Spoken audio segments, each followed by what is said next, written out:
The idea with an Earthship is it's a building that just gathers everything that it needs from the world around it. So in this case, when it rains, we collect all the water we need. When it's sunny, as it is today, we collect all the energy we need. We're making hot water, we're making electricity. So in a way, it's just a building that just reaches out and gathers everything it needs from the world around it.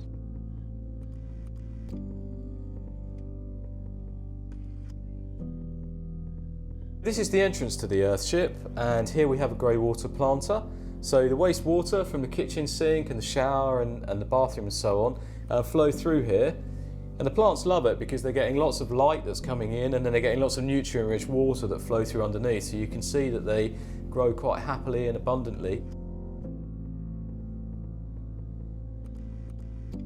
So the idea with the Earthship is that it uses the sun as its heating. So the building's facing to the south because the sun rises in the east and it sets in the west, but it's always coming down from the south. And we've got lots of floor-to-ceiling glazing, so the sun's energy comes down, it flows through the glazing, and it comes into the space. And then you've got the big, thick walls behind us and solid stone floor, and that soaks up the heat. And then when it gets cold, that temperature just comes out and it preheats the space for you. So what we've got here is a ram tyre wall. So you can see that we've got the tyres, and ramming the tyres is very easy. We roll them up to where we want to build them, and we line the bottom of the tyre with cardboard, 2 layers, and then we pour in whatever earth we've got on the site. So on this site it's chalk, we pound it down with a hammer, and after a while the tyre kind of fully inflates, and you work on a whole course at a time. So all of the walls, the internal walls of the Earthship are plastered with mud.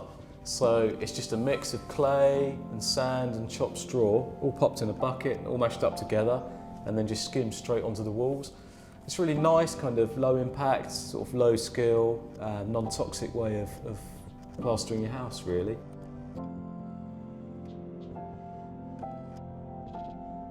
Another interesting material we've got here is the glass bottle brick, which we've got walls of just over there and in the bathroom as well. It's a really easy technique. You just get a couple of bottles of the same size, chop them up to whatever depth you want, and then you tape them together, and then you can build with them.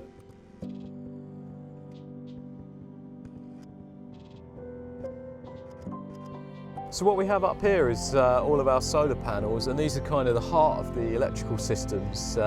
Some of them are set so they work really well in spring, and others are set so the angle is set so they're really good in summer as well. So these are the heart of the system. They generate all the electrical power for us.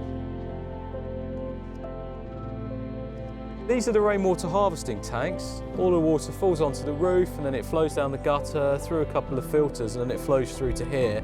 And this is the kind of heart of the water system. This is where all the water sits. So for us, we're off-grid for water, so we've got 4 tanks, about 20,000 litres storage capacity, and the water just sits here until we need it inside, where we've got a filtration system that then purifies it so we can use it for everything we want to.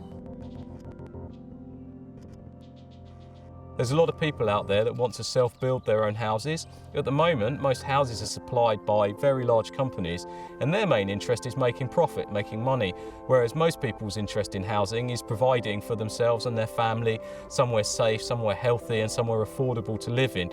And those two things don't necessarily sit so comfortably together. So in my opinion, people would be living generally in much better housing if land was made available cheaply at cost for people to build their own housing. And it's not necessarily pie in the sky. If you look in places like the Netherlands, you look in Germany, other places in mainland Europe where there's huge amounts of self-building, the main thing is that people are given access to cheap, affordable land. So in answer to why aren't people living in lots of Earthships, unfortunately, at the moment in this country, there isn't access to land to build housing on, and that's why we're living in the houses we're living in. We need to explore models, radical models, of how we can deliver good quality, environmentally sound housing at scale.